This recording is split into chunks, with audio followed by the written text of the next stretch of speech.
এক মুহূর্তের জন্য এই বাংলার জমিনে 1 ইঞ্চি জায়গা আওয়ামী লীগের জন্য ছেড়ে দেওয়া হবে না। জামায়াত ক্ষমতায় গেলে চাঁদাবাজি, দখলদারিত্ব, ঘুষ বাণিজ্য, দুর্নীতি থাকবে না। সব মানুষের নিজেদের অধিকার ফিরে পাবে। গত 15 বছর জনগণের অধিকার দেওয়া হয়নি। জামায়াত ক্ষমতায় গেলে সকলের অধিকার প্রতিষ্ঠা করা হবে।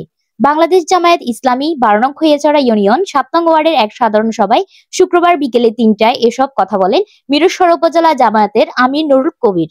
আমরা স্পষ্টভাবে বলে দিতে চাই, এই বাংলার জমিন এক মুহূর্তের জন্য 1 ইঞ্চি জায়গা আওয়ামী লীগের জন্য ছেড়ে দেওয়া হবে না।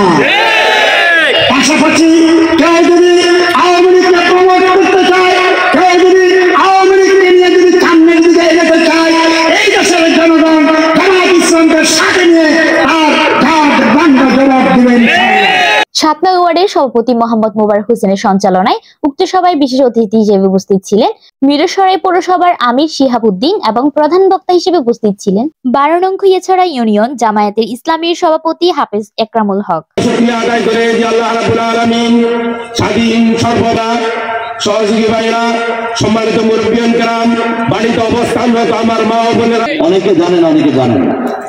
আরো একটি সত্য হলো, যেই পত্রের মাধ্যমে লিখিতভাবে আবেদন করেছিল বাংলাদেশের জাদুঘরে, সেটি এখনো সংরক্ষিত আছে, বাংলাদেশের আদালতে আছে, আর সে রূপকার হচ্ছে আমাদের মোহাম্মদ দাফর গোলাম আজম।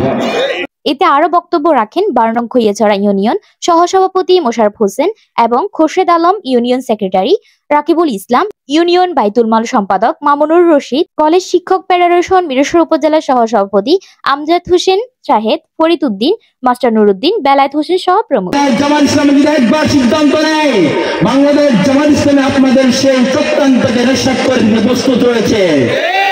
আলহামদুলিল্লাহ। সম্মানিত উপস্থিতি, আপনারা জানেন বাংলাদেশ জামায়াত ইসলামী একটি সুসংগঠিত সংগঠন। এই সংগঠনের লক্ষ্য উদ্দেশ্য বাংলাদেশের একটি কল্যাণকর রাষ্ট্রের